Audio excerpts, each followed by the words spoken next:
presenta Retrato Íntimo.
Un espacio de reflexión y análisis sobre sus trayectorias y aportes a la sociedad.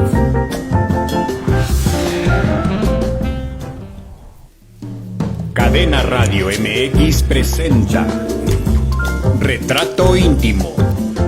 Una mirada personal y profesional a los protagonistas invitados. Conduce Carlos.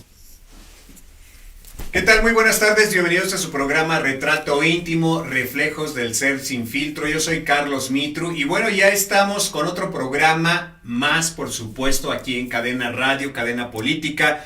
Gracias a todos los que nos siguen, no solamente en la ciudad de Toluca, sino en la República Mexicana y en el extranjero. Felicidades, por supuesto, a la gente de Colombia, de Argentina, de Bolivia que nos escuchan y, por supuesto, a toda esta audiencia a nivel internacional. Y bueno, ahora en Reflejos del Ser Sin Filtro tenemos un retrato extraordinario este día. Sin antes, pues los invitamos a que compartan el programa de Facebook de Cadena Radio, Cadena MX, y por supuesto también nos sigan como Cadena Política, la página oficial www.cadenapolitica.com y por supuesto estamos en Facebook e Instagram como Cadena Radio MX. No se olviden también que nos encuentran en Retrato Íntimo, Reflejos del Ser Sin Filtro en Facebook y también ya nos pueden seguir en YouTube, en mi página personal, Carlos Mitru Oficial. Si desean, por supuesto, también seguirme en Facebook e Instagram como Carlos Mitru. Y bueno, en esta mirada personal y profesional que tenemos a los protagonistas en esta ocasión, pues vamos a tener un invitado de lujo que está inmerso no solamente en la política, también en la cultura, en el arte, a nivel nacional e internacional.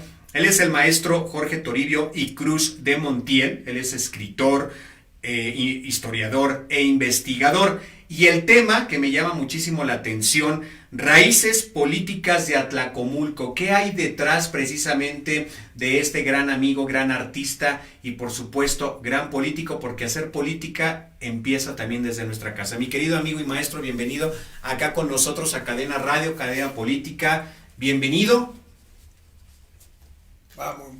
Muchas gracias, Carlos. Pues aquí estamos a tu orden, a ver qué preguntas vas a hacer y vamos a ver si puedo o no responder.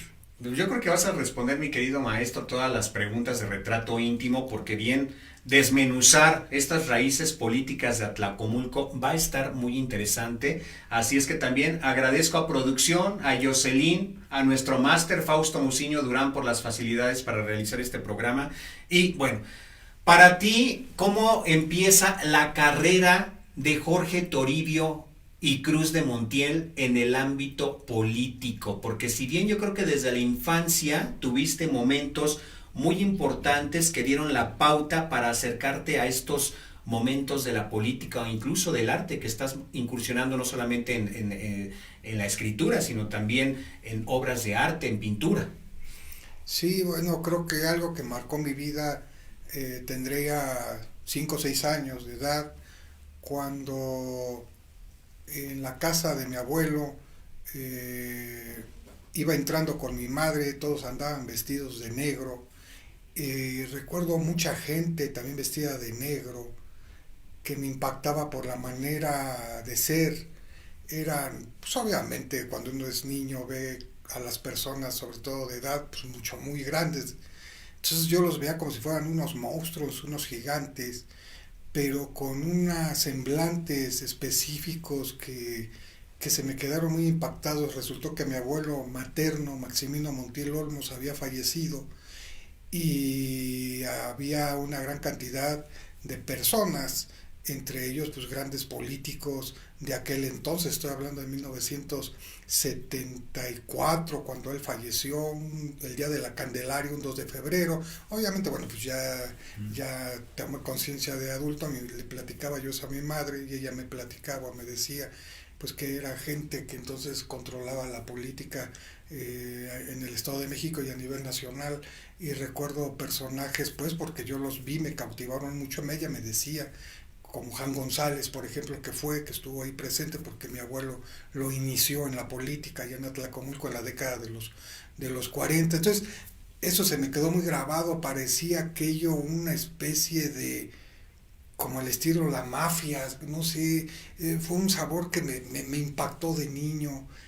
También recuerdo la parroquia de Atlacomulco cuando llevaron el fetro. En aquella época se acostumbraba que lo iban cargando, no es como ahora que a través de carrozas o cosas de, no, era cargando, y toda la parroquia principal de Atlacomulco, Santa María de Guadalupe, pues estaba atascada de gente. Entonces yo me pregunté, bueno, pues, quién era realmente mi abuelo, ¿no? Pero eso fue lo que marcó ya el tiempo. Bueno, pues eso me empezó a gustar para dedicarme a estudiar la política del cártel, del grupo Atlacomulco, ¿no? Pues estás tocando fibras muy escabrosas, por así decirlo. Se rumora precisamente que, bueno, en la élite política, quiero aclarar, y económica de nuestro país, tu abuelo es una figura y ha sido una figura importante, Maximino Montiel.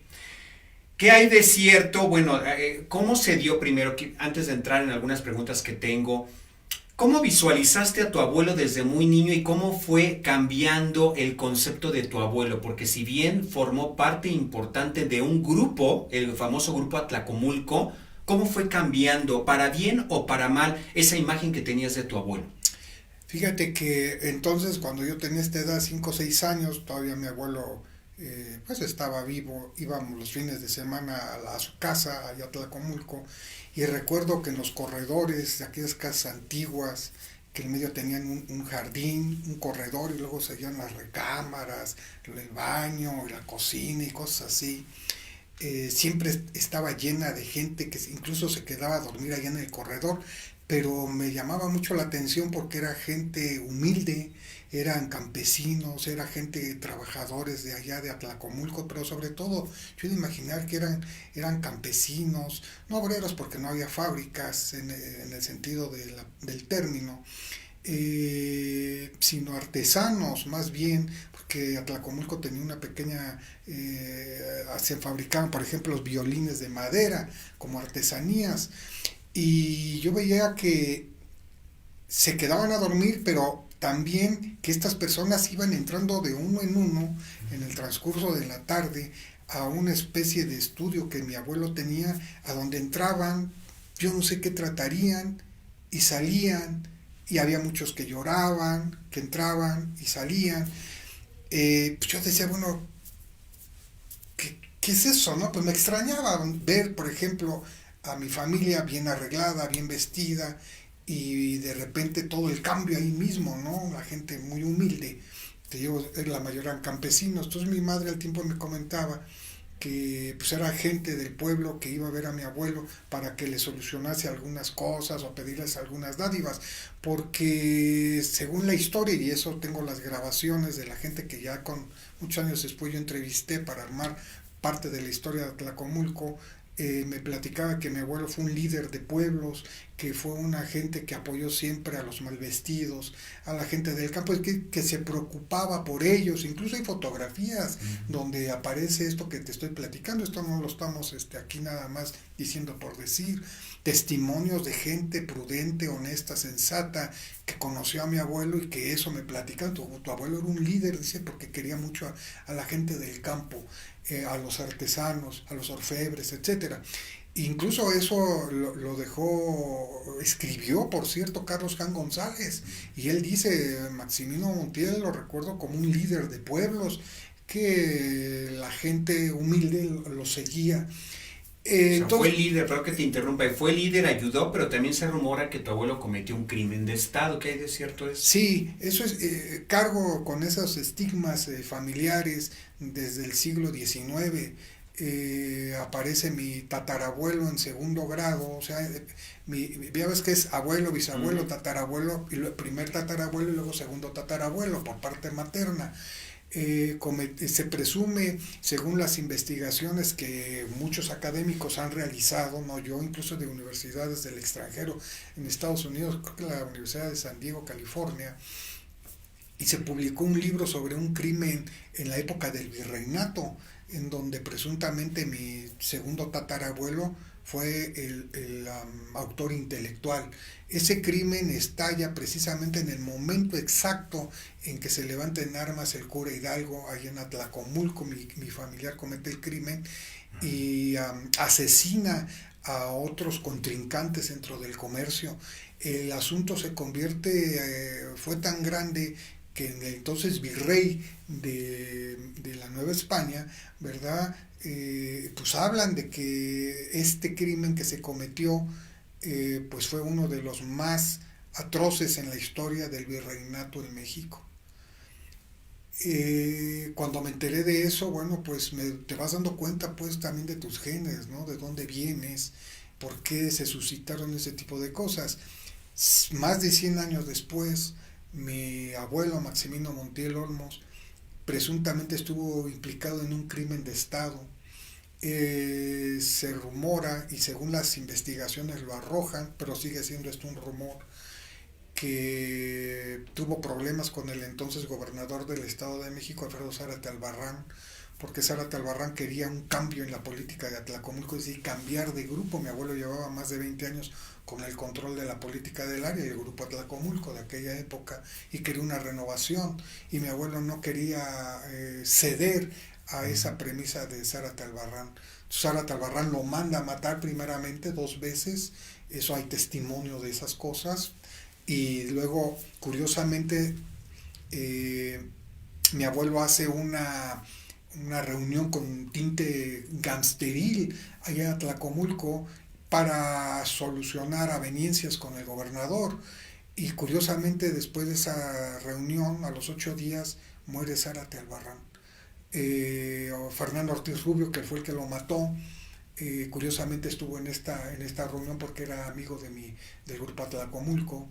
De manera muy interesante, haya sido él o no, haya sido el grupo Atlacomulco o no, a los 8 días de que fallece el gobernador Alfredo Zárate Albarrán, pues llega a gobernar el Estado de México el grupo Atlacomulco a través de la marioneta que fue Isidro Fabel Alfaro. Mira, muy fuerte en lo que has estado tú envuelto desde muy pequeño. Estas raíces políticas ahora, Jorge, si bien han sido por momentos turbias, por momentos también gloriosas, ¿cómo has alimentado toda esta raíz política en tu trabajo como escritor, como investigador, como persona? ¿Cómo has alimentado todo esto? Porque finalmente son situaciones a lo mejor difíciles en tu vida, pero que son parte de tu estirpe. ¿Cómo conviertes todo esto, estas vidas, pero ahora cómo se desarrollan en la vida del escritor como Jorge Toribio? Sí, en realidad para mí no ha sido nada fácil poder asimilar todo lo que he estado platicando. Yo creo que a nadie le gusta decir que algún familiar o varios pudieran ser presuntos criminales, ¿no? Cuando yo empiezo a armar la historia del cártel Atlacomulco o grupo Atlacomulco, no sabía, uno no sabe cuando eres chico a qué te vas a enfrentar. Uh-huh. Entonces empiezas a descubrir cosas que sí van marcando tu manera de ser, que te van transformando en ese sentido. Pero así como está esta situación de aquel crimen cometido Alfredo Zárate Albarrán, aquel crimen cometido en la época del virreinato, más algunos otros, porque también estuvieron implicados en el crimen de el presidente electo de México, Álvaro Obregón, a fines de la década de los 20. También encuentro cosas, te vuelvo a repetir, interesantes y buenas o positivas. Muchas veces los crímenes son positivos, también eso hay que verlo, depende de Es la una visión transmutación. depende de cada persona cómo lo quiera ver. En este caso fue positivo porque pues llegó un grupo por otro y pues eran grupos que se peleaban en la época de la revolución, en la época del callismo, del obreganismo, incluso posteriormente en el Congreso Federal los diputados y en el Senado andaban armados, entonces se soltaba la trifulca y ahí mismo se mataban, ¿no? Entonces era algo como natural. Hoy ya no lo vemos así tanto de esa manera porque supone que estamos un poco más civilizados. Pero bueno, así como este tipo de situaciones, vuelvo a repetir, la gente que de Atlacomulco tiene a mi abuelo en un concepto álgido de que fue un político brillante, que fue un político que ayudó a las clases sociales bajas. Hay testimonio de eso, sí. Incluso él, después de todo esto que pasó, yo no sé si por el asunto de Zárate Albarrán, de Alfredo Zárate Albarrán, el gobernador asesinado, mi abuelo siempre fue católico, también fue masón, y pidió y se metió a la cofradía de los franciscanos. Y cuando él fallece, eso me lo platica mi madre, pues ahí iban muchos políticos, repito, de ahí a Tlacomulco, entre los Alfredo del Mazo Vélez, Carlos Jan González, y dicen que a mi abuelo pidió que se le vistiese pues ahora sí que con las insignias y todo aquello de los franciscanos y en señal de humildad, porque sí fue una gente que no era pretenciosa ni era muy humilde, era muy sencillo, y de almohada le pusieron 2 tabiques y lo bajaron al piso, nada más con la túnica de los franciscanos. Entonces así lo velaron un rato y de hecho llegó la orden de los franciscanos a estar con él, pues casi a puerta cerrada, ¿no? Okay. Y ya después pues todos los demás ritos, el masónico que también se hizo y el católico. O sea, todo esto tú lo has... está en tus investigaciones, en tu libro. Tienes un libro, mi querido maestro, que es el Grupo Atlacomulco. Ahí es donde está toda esta historia desde Maximino Montiel hasta nuestros días. ¿Tú tienes algo que ver ahí en todos estos movimientos? Porque bien también se rumora que dentro de toda esta familia, pues a lo mejor tú también eres, mi querido maestro, presta plumas. ¿Qué hay de cierto de esto? No, ¿Estás involucrado, maestro, en esto? ¿O esto ya es como que vienes arrastrando toda esta situación de familia, de todos estos crímenes, por ejemplo, que se han cometido? Lo que la gente comenta en las altas esferas de la cultura, de la política y del el mundo empresarial es de que yo tengo varios prestaplumas, lo cual es cierto. En algún momento dado, sobre todo cuando Enrique Peña Nieto era gobernador del Estado de México y después presidente de la misma, yo no podía revelar ningún tipo de información pesada referente al Grupo Atlacomulco. Entonces me tuve que valer de algunas pseudo periodistas, porque más bien son compiladores de la información, que ya eso lo vamos a sacar en un nuevo libro que se está puliendo, ¿verdad? Para poder difundir esa información. Efectivamente, ahí sí no lo niego, he tenido 2 prestaplumas que, bueno, pues hay que darles la oportunidad también para que ellos crezcan y puedan desarrollarse, porque me enseñaron a mí desde chico que quién vale más, el que mueve a los títeres o el títere, ¿no? Así es. Entonces me ha gustado mucho estar a veces tras los hilos también de todo esto. Ok, para irnos al baúl de Mitru, mi querido amigo y maestro, 3 palabras que definan la vida de Jorge Toribio. Bueno, la lealtad, me gusta mucho ser leal, la honorabilidad y también me gusta mucho ser la alegría. Me encanta ser con las personas alegre y siempre transmitirles algo para que su semblante cambie y tengan una sonrisa. Ok, en un momentito más hay también algo que me llama muchísimo la atención porque tengo el gusto de conocerte, maestro, y la verdad tu trabajo es de calidad, excelso. Pero hay algo que resuena también en la vida de Jorge Toribio, que es el plagio, que me gustaría que más adelantito platiquemos qué es lo que sucedió en un momento de tu vida con esta palabra del plagio, porque seguramente a lo mejor no te imaginabas que la lealtad se iba a romper incluso de personas que ni siquiera lo pensabas. Vamos ahora con El Baúl de Mitru, por supuesto, no se despeguen, compartan el programa y sigan aquí en Cadena Radio, Cadena Política.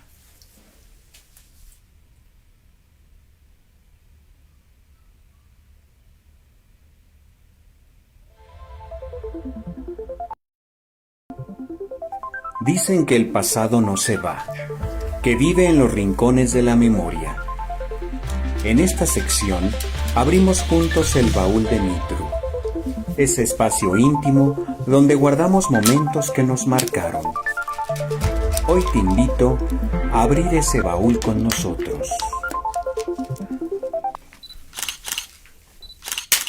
Y bueno, ya estamos aquí, por supuesto, continuamos aquí en el programa Retrato Íntimo, Reflejos del Ser Sin Filtro, y como verán, la vida de nuestro maestro Jorge Toribio y Cruz de Montiel está llena de intensidades, de rostros, de raíces políticas que no solamente están en Atlacomulco, yo diría, sino en toda la República Mexicana, y estos matices engloban la vida de nuestro invitado. Mi querido amigo y maestro, te pedimos que muevas ahí la cajita y saques una primer pregunta para ver qué es lo que sucede, a ver de qué el baúl se quiere enterar el día de hoy en la vida de nuestro querido. Adelante, para que no digan que yo soy el que hago ahí, ¿cómo dicen? Chanchullo, ¿no? Entonces vamos a ver qué dice la primera pregunta. ¿Quién te enseñó a perdonar? ¿Quién te enseñó a perdonar? ¿Quién te enseñó a perdonar? Pues fíjate que la vida misma te enseña. ¿Esto qué significa? Que la situación es que cuando alguien te traiciona, te roba o te hace algún mal, tienes tú que ser más sabio para poder hacer que eso no te moleste. Mi padre, que fue una persona, un funcionario de la iniciativa privada muy fuerte a nivel global en México, tenía varios asesores y tenía asesores en la política, tenía asesores en la economía, tenía asesores en la cultura, porque él fue un banquero de cierto nivel en México, sobre todo en la época de José López Portillo. Y pues tenía gente que lo asesoraba y yo estaba muy chico, yo tendría entonces pues, alrededor de 10 años de edad, y estas personas yo escuchaba cómo lo asesoraban porque lo acompañaba muchas veces a sus giras de trabajo, a recorrer varios bancos, y ellos a su vez se encargaban de empezarme también a asesorar por mandato de mi padre. Entonces aprendí muchas cosas de esos asesoramientos. Me decían, si alguien te hace algo, tú no te vayas a vengar, no vayas a cometer una tontería de tomar una represalia porque es contraproducente, sobre todo si no lo sabes hacer bien. Entonces yo decía, bueno, pero si alguien me pega o algo, le decía, tú tienes que esperar los tiempos. Todo tiene una acción, una reacción. Y la vida tarde o temprano es la única que se va a encargar de poner a la gente en su lugar. Esas cosas se me quedaban muy grabadas. Entonces cuando mucha gente me ha hecho daño, recuerdo las palabras de este asesor, ya fallecieron, ya mi papá tiene 85, 86 años. Entonces todos se han ido y ahorita curioso mi padre sigue con vida. Y recuerdo mucho en ese sentido, ¿no? Que me decían eso, tú tranquilo, dice, toma las cosas con calma, relájate. Dice, y tienes que entender que la vida así es. Y hasta la fecha has perdonado todo lo que ha sucedido. Por ejemplo, más adelante ya en el otro bloque quiero que hablemos del plagio, porque eso fue seguramente algo muy duro en tu carrera como investigador, como escritor. Pero vamos con la segunda pregunta. Son 3 preguntas en este bloque del retrato del baúl de Mitru. Veamos ahora qué sucede. También el público, invitarle, si desean realizarle alguna pregunta a nuestro invitado de esta tarde, también lo pueden hacer. ¿Qué aprendizaje vino de una pérdida? Uy, se van como relacionando. Híjole, pues es que la verdad no he tenido pérdidas. Estás con tus papás, finalmente, tus papás están. Sí, bueno, mis tíos han muerto. Hermanos. Mi familia todos viven, pero mi madre va a cumplir 90 años este año. Mi papá cumple este mes de noviembre 86, 87. tengo mis hermanos, todos están muy bien. Mi madre a los 90 años toca el piano como porque tienen gente especializada que está muy atenta a sus cuidados. Tíos, pues sí, los he sentido, pero no me han pegado, ¿no? Sus muertes, también de primos, de amigos que he tenido, créeme que no. Sí lo siento porque, bueno, murió mi amigo Raúl Anguiano, que fue un pintor famoso, todos muchos más grandes que yo, pues yo era un chamaco. José Luis Cuevas, Luis Nisizagua, Alfredo Salce, Arturo García Bustos, que fue discípulo de Frida Kahlo, murió su esposa Rina Lazo, no hace mucho, que fue discípula de Diego Rivera. En fin, te puedo platicar de mucha gente que me brindaron su apoyo y su amistad, y a quienes les escribí. Tongolele falleció y también éramos muy cuates, nos íbamos con un grupo que teníamos cultural que se llama La Pandilla. Elena Garro también. A Elena Paz Garro también la conocí. Todos se han ido. A Octavio Paz lo traté muy poco en la Casa de Cuevas, pero lo traté y lo conocí. A mi amigo José Sacales, en fin, todos estos personajes de la cultura nacional. Pero créeme que no ha sido como fuerte todavía, no ha llegado a ese punto de que tengas que pues no sufrir a tal grado para decir, bueno, ya son pérdidas muy fuertes. Sí son fuertes, pero no te han derrumbado. Así es. Okay. ¿A qué maestro o maestra no olvidas y por qué? Insisto, a las personas que se presentan aquí en el programa, mi querido maestro Jorge Toribio, todo se va relacionando, como que eso tiene que ver con la lealtad, como bien comentas, la amistad, la familia. Sí, claro. ¿Qué respondes a esta pregunta? Sí, no, bueno, pues yo creo que son las mismas personas, todos ellos, tal vez por eso no los lloré, porque nunca lloré cuando fallecieron. Sí me sentí un poco triste, pero hasta ahí, porque ellos fueron maestros en el rubro de las artes plásticas, pero también me enseñaron mucho en la cuestión de la templanza. Y siempre me asesoraban y me aconsejaban de una manera sana, y me decían, pues hay que ser estoicos, ¿no? Al final de cuentas no queda otro en la vida más que el estoicismo. ¿Qué significa eso? Pues que tienes que afrontar con sabiduría, paciencia, humildad, ¿verdad? Todas las cosas, tanto positivas que te pasan en la vida, como negativas, y las negativas incluso transformarlas en positivas, que fue lo que ellos me enseñaron, y también los asesores de mi padre en los diferentes rubros me decían, por ejemplo, que si económicamente algún día me iba mal, que era como si me hubiese ido bien. Fíjate nada más, incluso me decían, si tú, por ejemplo, pierdes X cantidad de dinero, pero tienes casas, tienes carros, tienes ropa, haz de cuenta que sigues siendo tú un tipo rico, entonces no vendas nada, me decían. Una parte de los asesoramientos es eso. ¿Por qué? Porque ese es tu respaldo para que vuelvas a emprender el camino e iniciar. Ahorita me acordaste, y también tu vida ha estado en riesgo. Sí, como no, sí, también ha estado en riesgo. Mira, tenemos mensajes del público. Diane Hernández, saludos para ambos, muchísimas gracias, Diane. Nessa Brom, mi querido Jorge, grandioso ser humano, siempre tan empático, divertido, coherente en todo, un gran abrazo de luz. Mi Carlitos, linda entrevista, dos seres preciosos juntos. Gracias, los invitamos a que sigan el programa. Si tienen alguna pregunta, adelante, tenemos todavía 2 minutos en el baúl. En 1 minuto y medio, ¿me podrías describir para ti qué representó para ti el plagio, que seguramente fue un golpe muy fuerte en tu vida, que no te lo esperabas? Mira, cuando uno tiene obra original, que ilumina, que transforma, que es lo que mis escritos han hecho, pues sí reconozco que hay gente envidiosa que quiere poseerlos. Entonces yo escribí un libro muy interesante, estaba en proceso el libro, una investigación sobre mi amigo el pintor Luis Nisizagua Flores, y ese libro cae en las manos porque yo se lo di. Ese trabajo que se estaba haciendo en las manos de Margarita García Luna, la entonces cronista de la ciudad de Toluca y de directora del Museo Luis Isagua, porque le pedí el prólogo del mismo. Para hacer ese prólogo tenía ella que leer obviamente el avance de la investigación. En fin, por X o Y razón yo no lo pude concluir, y al tiempo, curiosamente, ese libro sale publicado. ¿Cómo crees? Por el instituto, lo que era el Instituto Mexiquense de Cultura, a través de una amiga de Margarita García Luna, que se llama, no sé si todavía viva, Guadalupe Cárdenas García. ¿Y en qué quedó todo? Tenemos 30 segundos. ¿Qué bueno, pasó ahí? Me entero, me prestan una vez ese ejemplar y lo empiezo a ver y resulta que era mi investigación. Pero te vuelvo a repetir, cuando pasa todo eso, digo, o sea, lejos de sentir,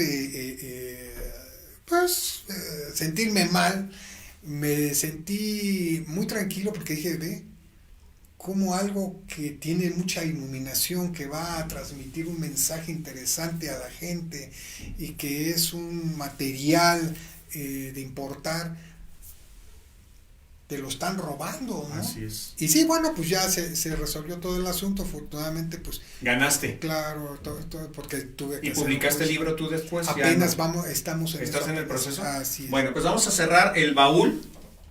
Ahí está, cerramos el baúl, mi querido maestro Jorge Toribio y Cruz de Montiel, y continuamos.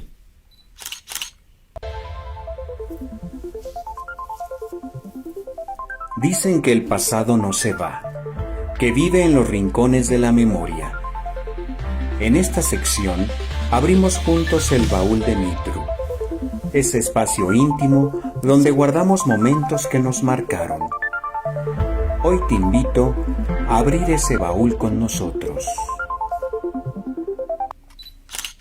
Y bueno, ya estamos aquí nuevamente en Retrato Íntimo, Reflejos del Ser Sin Filtro. No olviden seguirme también en YouTube como Carlos Mitru Oficial, también en Facebook como Retrato Íntimo, Reflejos del Ser Sin Filtro. Denle like, síganos, también Carlos Mitru en todas las redes sociales, y por supuesto no se olviden seguir Cadena Radio MX en Facebook e Instagram. Nuestra página oficial www.cadenapolitica.com.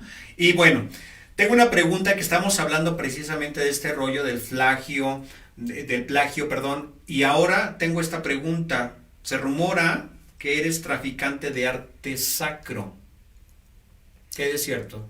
Bueno. Eres muy amante del arte sacro, aparte. No, y de todo. Y de todo. Mira, cuando estoy hablando de mis amigos pintores, pues los conocí así como platico contigo, pero éramos grandes amigos, incluso Cuevas y Raúl Anguiano fue mi testigo de boda, ¿no? La primera vez que me casé, porque ya llevo varios matrimonios. ¿Se puede decir cuántos matrimonios, así haciendo el paréntesis? Llevo 3 matrimonios, ok. Y bueno, en fin. Entonces, por ejemplo, cuando Anguiano fallece de herencia, me deja, imagínate, un libro con dibujos originales de Frida Kahlo. Entonces, bueno, pero aparte ellos me regalaban obra. Pues tengo un montonal de obra de todos ellos. De Nisagua tengo, no sé, como 20. O sea, había amistad de por medio. Claro, y entonces, pues, aparte yo soy un coleccionista muy, muy voraz de arte, no solamente de arte sacro. Mi bisabuelo fue un pintor del siglo XIX, José Vicente Montiel. Que hay un libro que también es... Exactamente, que por cierto voy a presentar en la FIL la nueva versión. Okay. ¿Cuándo? El 26 de este mes a las 4 de la tarde en la Feria Internacional del Libro allá en Toluca, por quien guste ir. El 26 de septiembre. Ajá. ¿A qué hora? A las 4. A las 4, para estar pendientes ahí público, a ir a apoyar al maestro. Y entonces, pues siempre he vivido yo en ese ambiente del arte. Mi madre es pianista, entonces pues tengo una colección muy grande de arte precolombino, de arte sacro, de arte moderno, de arte contemporáneo, y mucha gente piensa que porque yo me gusta mucho eso, soy un traficante de arte, no solamente sacro, sino de todo. Y aparte también se rumora que que tienes tu banda de criminales. Sí, a nivel internacional incluso se dice, ¿no? Y que tengo toda esa... Incluso ¿Y es cierto o no, maestro? Platícanos. Porque viene por lo mismo. Por los amigos que No, porque viene por lo mismo. Por toda la familia. Si eres un traficante de arte, pues es porque tienes una banda, yo he de imaginar, relacionada con eso a nivel, cuando menos nacional. Pues no, todos esos son... ¿Y cómo te sientes, maestro, con eso? Porque aparte también tu vida ha estado en peligro varias veces. Sí, mira, Mi padre, pues vuelvo a repetir que fue una persona interesante, que es, todavía tiene un carácter de la fregada, tiene un temple muy fuerte. Y la gente que siempre lo andaba rodeando y todo ese rollo me decía, cuando tú vas a hacer algo o estás brillando, en este caso que eres una gente que te conoce muchas personas, sales a la calle, te piden pues el autógrafo, vas a un restaurante y se acercan, quieren platicar pues de política casi siempre o cosas así, dicen, te vas a estar sujeto siempre a críticas y a cuestiones que te inventan. Entonces tienes que ser muy sabio para que todo eso no te perjudique y te resbale, ¿no? Entonces, volviendo a ese asunto, pues son meras suposiciones y son lo que dices ahí, ¿no? Son rumores. ¿Te ha afectado en la vida personal y profesional todos estos rumores? Sí, cómo no, mucho.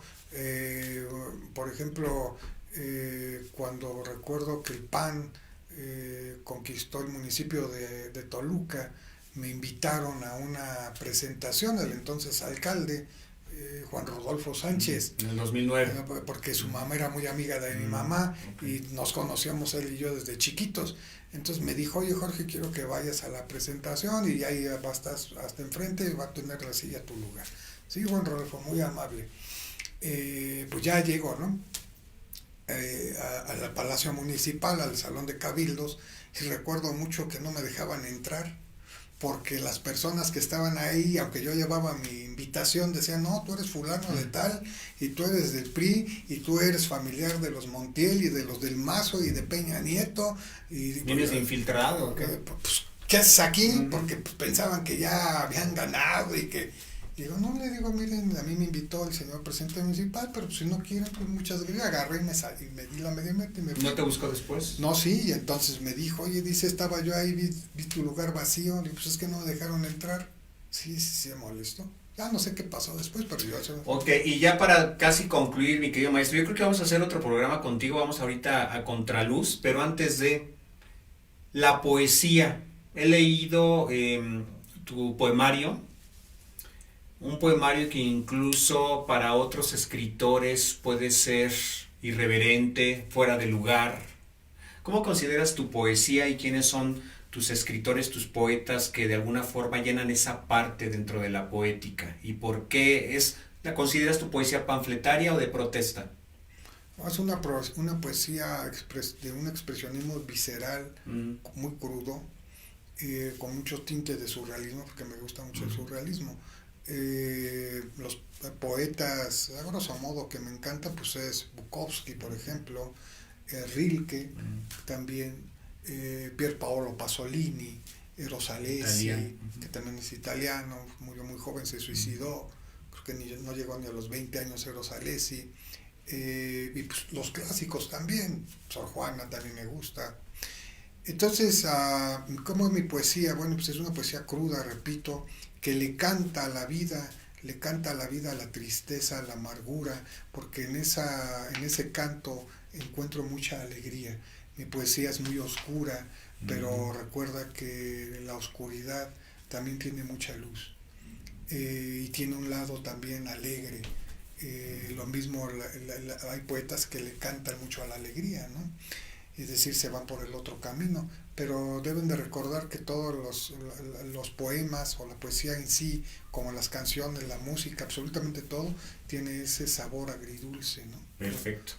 Ya después tendremos la oportunidad ahora a Contraluz, porque tuve la oportunidad de tener acercamientos con algunos escritores y que de repente cómo publicarle al maestro Jorge Toribio, ¿no? Cómo involucrarlo con poetas que son románticos, que a lo mejor no son tan fuertes y tan voraz con su poesía. Quiero ahorita que nos respondas de eso, que se siente que de repente algunos compañeros de la escritura de la poesía pues son muy cerrados, ¿no? Son demasiado conservadores, incluso fríos.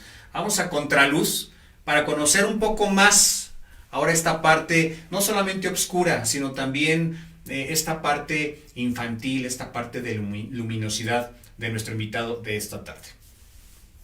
Hay momentos en que la luz no da de frente, sino desde atrás. Y es justo ahí donde descubrimos el verdadero contorno del alma. Vamos ahora a Contraluz. Y público, ya tenemos aquí los 4 colores de A Contraluz. Y vamos, Jorge, porque finalmente el color también es parte de la existencia humana, es parte del matiz, ¿no? Esta dualidad, el negro, lo blanco. Aquí tenemos 4 colores. ¿Qué color escoges y por qué? El rojo, porque El es rojo. pasión. El rojo porque es pasión. ¿Qué te lleva a ti el rojo aparte de la pasión? Bueno, pues es eso también, ¿no? Que es pasión, pero también te indica... ¿Eres valiente? Sí, claro. ¿Provocativo? Sí, me encanta la adrenalina.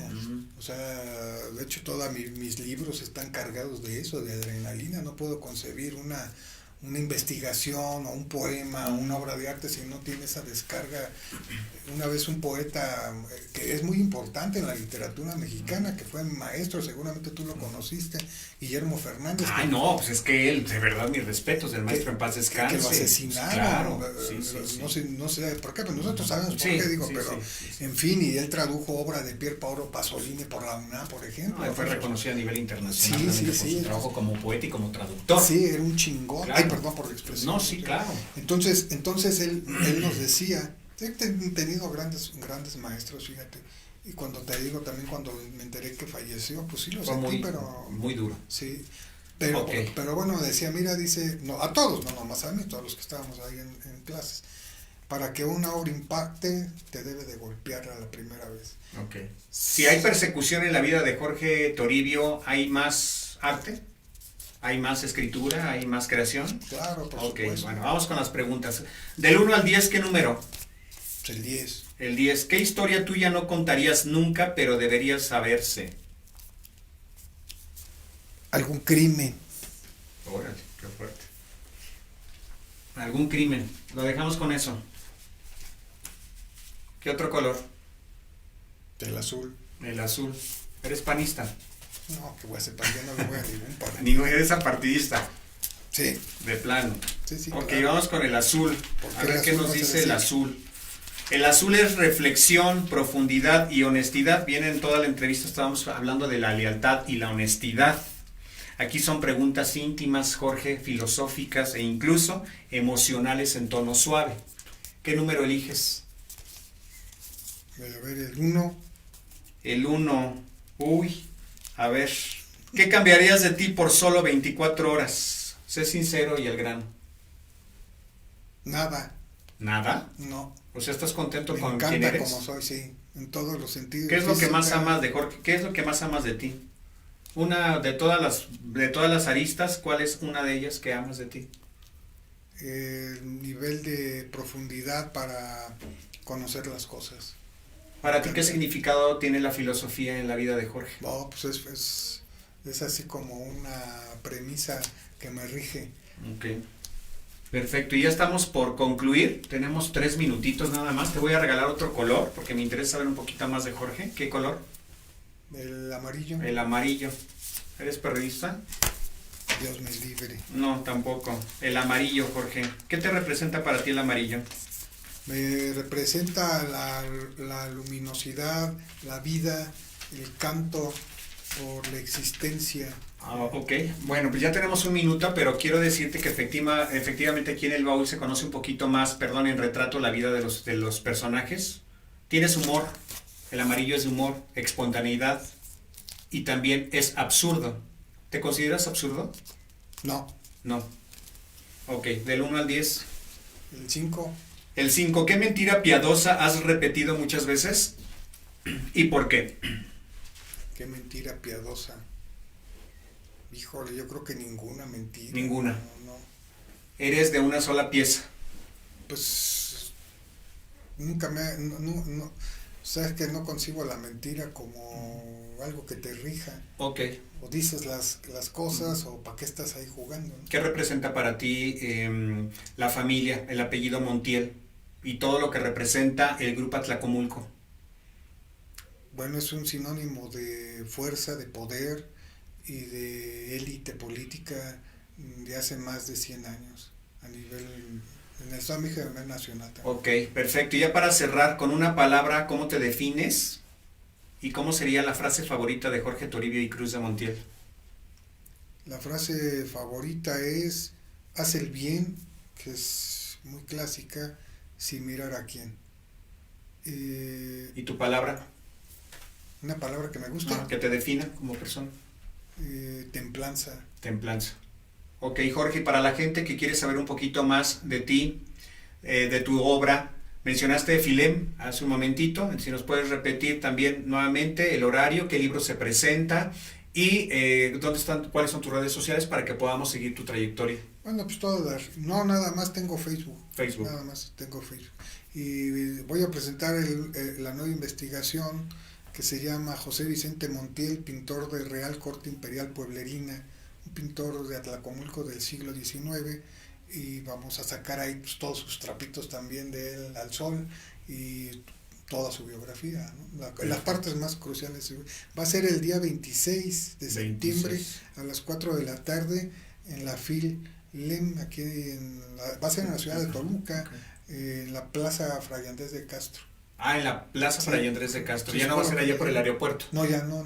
Va a ser aquí en el centro. La van a cambiar. La van a cambiar. Sí. Ay, qué bueno que lo Eso mencionas. me dijeron, Okay, me invitaron y con mucho gusto voy a participar en eso. Perfecto. Y ya para irnos, Jorge, ¿cómo defines ahora México? Todo lo que estamos pasando, tú que eres una persona muy fuerte, muy guerrera, muy de templanza. México, ¿cómo lo vives y cómo lo ves a futuro? Yo creo que todos los regímenes y todos los partidos políticos, mejor dicho, nunca había estado tan mal como antes. O sea, también los otros partidos y los otros expresidentes de la República han puesto su granota de arena para que el país no prospere como debe de ser. Pero me parece que en el sexenio pasado y lo que va de sí está para llorar.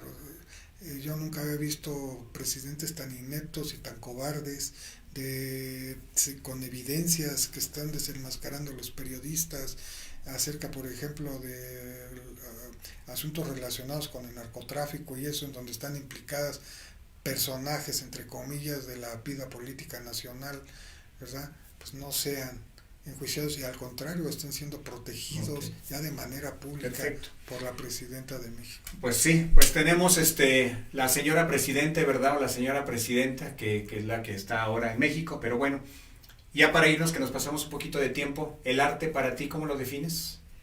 Pues es la manifestación más importante de todo. Okay. Mi querido amigo y maestro, muchísimas gracias, Jorge Toribio y Cruz de Montiel aquí, por supuesto en Cadena Radio, Cadena Política. Me dio muchísimo gusto, ojalá que haya la oportunidad de otro programa y que podamos presentar una obra tuya.